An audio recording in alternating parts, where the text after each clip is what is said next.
अय्यप्पा स्वामी। अयप्पा स्वामी का। हाँ। ओके। तो Ayyappa Swami mostly southern part में वर्शिप्ड है।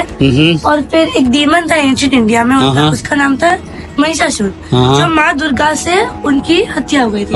मार डाले। फिर उनकी बहन महिषी रिवेंज लेना चाहती थी माँ दुर्गा से। उन्होंने एक यज्ञ किया ब्रह्मा जी को खुश करने के लिए। हाँ, तो फिर ब्रह्मा जी खुश हो गए फिर। और फिर महिषी को एक वरदान दिया।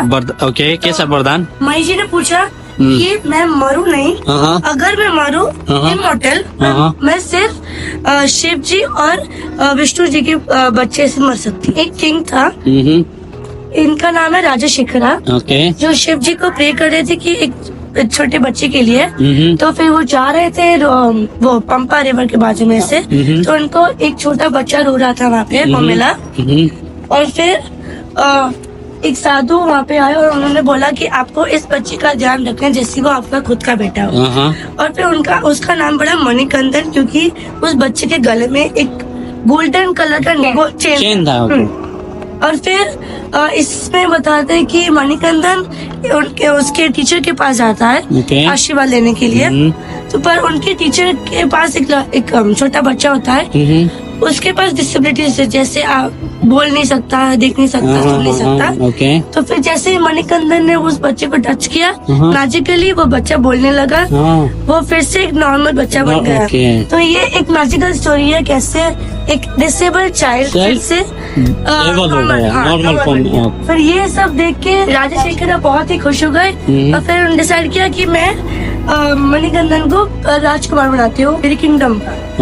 और फिर एक इविल मिनिस्टर होता है जिसको आइडिया बिल्कुल भी पसंद नहीं आता, और फिर जो महारानी है, क्वीन होती है, उसके दिमाग में वो खराब विचार डालता है मणिकंदन के बारे में। और फिर उनको बोलता है कि आप प्रिटेंड करो कि आप बीमार हो, तो आपका सिर्फ एक ही इलाज हो सकता है लाइनस का दूध से।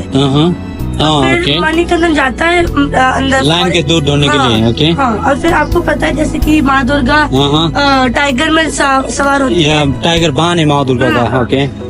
तो जैसे वो जा रहा था फिर से पैलेस पे, तो वहाँ पे मणिकंदन और महिषी दोनों मिल गए और दोनों के बीच में वॉर हो गया। और फिर ऑब्वियसली मणिकंदन जीत गया और फिर वो फिर से पैलेस में टाइगर पे सवार होके दूध लेके फिर से आ गया। देखकर राजा शेखर बहुत ही खुश हो गए यहाँ पे।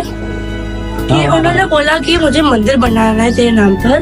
तो मैं कहाँ पे बनाऊँ, पूछा कि तो फिर मणिकंदन ने अपना बोन एरो निकाला, आकाश में शूट किया और फिर एक जगह पे गिरा जिसका नाम था शबरीमाला।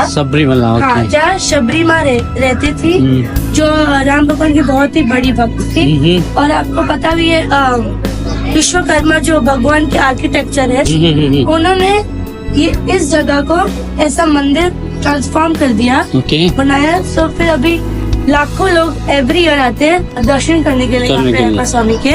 और फिर जानते हैं कि कैसे शबरी माँ ने स्ट्रगल किया, कितने साल वेट किया राम भगवान के दर्शन करने के लिए। ये स्टोरी। हाँ जी। ओके, बहुत बहुत धन्यवाद।